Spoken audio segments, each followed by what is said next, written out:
नमस्कार दोस्तों, आपके अपने YouTube चैनल एक्सप्लोरिंग देवस्थानम में आपका स्वागत है। नवरात्र पर्व के दूसरे दिन माँ ब्रह्मचारिणी की पूजा अर्चना की जाती है। साधक इस दिन अपने मन को माँ के चरणों में लगाते हैं। ब्रह्म का अर्थ है तपस्या और चारिणी यानी आचरण करने वाली। इस प्रकार ब्रह्मचारिणी का अर्थ हुआ तप का आचरण करने वाली। भगवान शंकर को पति रूप में प्राप्त करने के लिए दुर्गा जी ने घोर तपस्या की थी। इस कठिन तपस्या के कारण इस देवी को तपश्चारिणी अर्थात ब्रह्मचारिणी नाम से अभिहित किया। माँ दुर्गा का यह स्वरूप भक्तों और सिद्धों को अनंत फल देने वाला है। इनकी उपासना से तप, त्याग, वैराग्य, सदाचार और संयम की वृद्धि होती है। देवी का यह रूप पूर्ण ज्योतिर्मय और अत्यंत भव्य है। इस देवी के दाएं हाथ में जप की माला है और बाएं हाथ में यह कमंडल धारण किए हैं। पूर्व जन्म में इस देवी ने हिमालय के घर पुत्री रूप में जन्म लिया था और नारद जी के उपदेश से भगवान शंकर को पति रूप में प्राप्त करने के लिए घोर तपस्या की थी।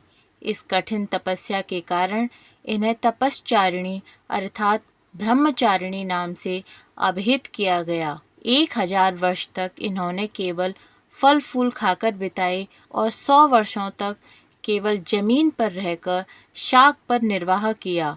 कुछ दिनों तक कठिन उपवास रखे और खुले आकाश के नीचे वर्षा और धूप के घोर कष्ट सहे। 3000 वर्षों तक टूटे हुए बिल्व पत्र खाए और भगवान शंकर की आराधना करती रहीं। इसके बाद तो इन्होंने सूखे बिल्व पत्र खाना भी छोड़ दिए। कई हजार वर्षों तक निर्जल और निराहार रहकर तपस्या करती रहीं। पत्तों को खाना छोड़ देने के कारण ही इनका नाम अर्पणा पड़ा। कठिन तपस्या के कारण देवी का शरीर एकदम क्षीण हो गया था।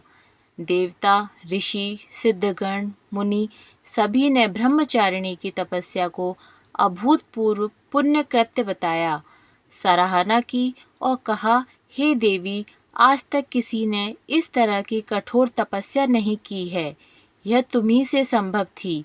तुम्हारी मनोकामना परिपूर्ण होगी और भगवान चंद्रमौली शिवजी तुम्हें पति रूप में प्राप्त होंगे।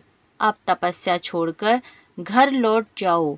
जल्दी तुम्हारे पिता तुम्हें बुलाने आ रहे हैं। इस देवी की कथा का सार यह है कि मनुष्य को जीवन के कठिन संघर्षों में भी मन विचलित नहीं करना चाहिए। माँ ब्रह्मचारिणी देवी की कृपा से सर्व सिद्धि प्राप्त होती है।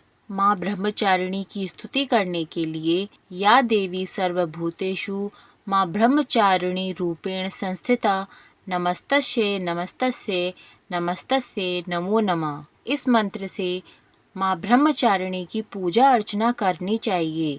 देवी माँ ब्रह्मचारिणी को गुड़हल और कमल का फूल बेहद पसंद है, इसलिए इनकी पूजा के दौरान इन्हीं फूलों को देवी माँ के चरणों में अर्पित करें।